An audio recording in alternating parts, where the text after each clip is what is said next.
Hi, welcome. Pay attention. You will thank me later.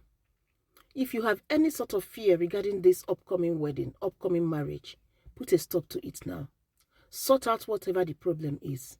Because the Bible tells us in the book of 1 John chapter 4 verse 18 that perfect love casts out fear. And fear has to do with torment. Fear has to do with punishment. If you don't want to spend the rest of your life with the torment and the fear, trust your guts. Trust your inner mind and your inner self. Sort out what the problem is. There is no rush. Don't get into this marriage because of pressure. Don't let anybody pressure into it. Stay away for now and sort out the problem. Find out why there is doubt, why you have that fear, why you have that doubt. And then you will make an informed decision whether to go on or not.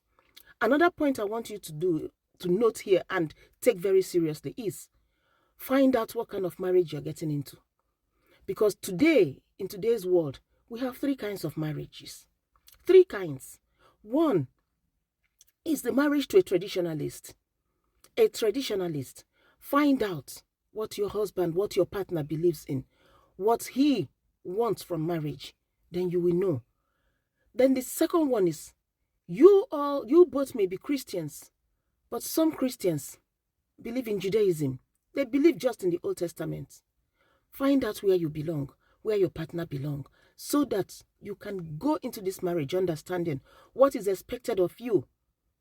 And then you don't go halfway and start having issues because you're not on the same page. So make sure you marry somebody that is on the same page with you. As a believer, marry somebody that is a believer in Christ Jesus, not a believer in the Old Testament. I know the Old Testament is there for us. We read so that we know where we're coming from and where we're headed to. But find out, it is important. Otherwise, when you are halfway into that marriage, somebody will get up one day and tell you that our forefathers in the Bible had 10 wives, had 20 wives, and God did not do anything to them. They will not understand what Christ said about marriage. And then you marry a traditionalist, he will tell you that as a woman, you have no rights. He can decide that you will not work or that you will work. But if you work, he has to decide how you spend your money or when to spend it or when not to spend it. Or he may even wake up and say you can't work. And then he cannot consult you. He will tell you that it is his prerogative as a traditionalist to take a second wife or a third wife or fourth wife whenever he wants. And he does not even have to consult you. If he respects you or loves you too much, he will not consult you or even tell you, use your hand and choose who will be your mate. Use your hand and get me the wife. But he wants a second or third wife. There's nothing wrong in it.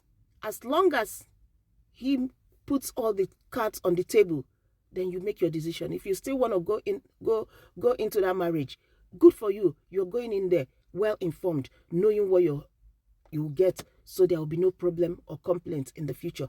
May the Lord help you. Be serious about this. Take this advice very seriously. Three kinds of marriages we have now. To a traditionalist who does not believe that a woman has any right to say anything except what he decides. You have no right to your feelings, no right to your thinking. You can't use your brain. You only use your brain through him.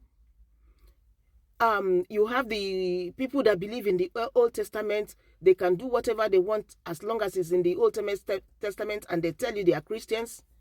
Or you have the people who believe in Christ Jesus and his teachings. Where does your man belong to? Do you know?